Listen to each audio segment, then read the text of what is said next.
अस्सलाम वालेकुम रहमतुल्लाहि व बरकातुहू।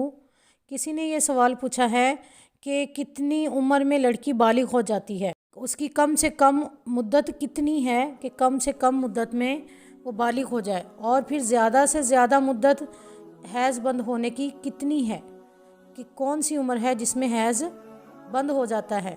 तो इसके बारे में फ़रमाया है 9 बरस की उम्र में या 9 बरस के बाद अगर किसी लड़की को खून आता है तो फिर वो हैज़ ही कहलाएगा, क्योंकि हज़रत आयशा रज़ी अल्लाह तआला अन्हा भी इसी उम्र में यानी 9 बरस की उम्र में वो बालिग हो गई थी, इसीलिए उनकी रुखसती की गई।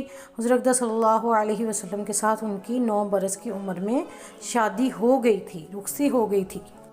अगर 9 बरस से कम उम्र की लड़की को खून आएगा तो फिर वो हैज़ नहीं कहलाएगा, बल्कि वो इस्तिहाज़ा बीमारी होगा।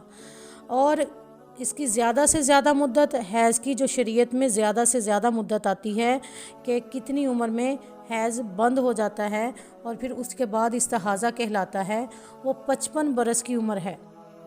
55 इयर्स ओल्ड औरत को अगर खून आएगा, उसके बाद खून आएगा तो फिर वो इस्तिहाज़ा कहलाएगा, वो हैज़ नहीं होगा।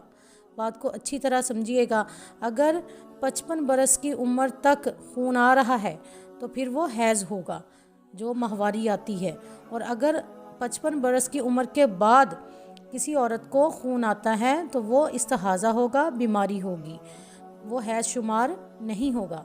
इसलिए उसमें नमाज पढ़ना, कुरान पढ़ना, तस्बीहात करना और रोज़ा रखना, यानी हर तरह के मामूलात जो तंदुरुस्त औरत करती है वही उसको करने होंगे, इस बीमारी का इलाज करवाए कि इस इस्तिहाज़ा से, इस खून से छुटकारा हासिल हो सके।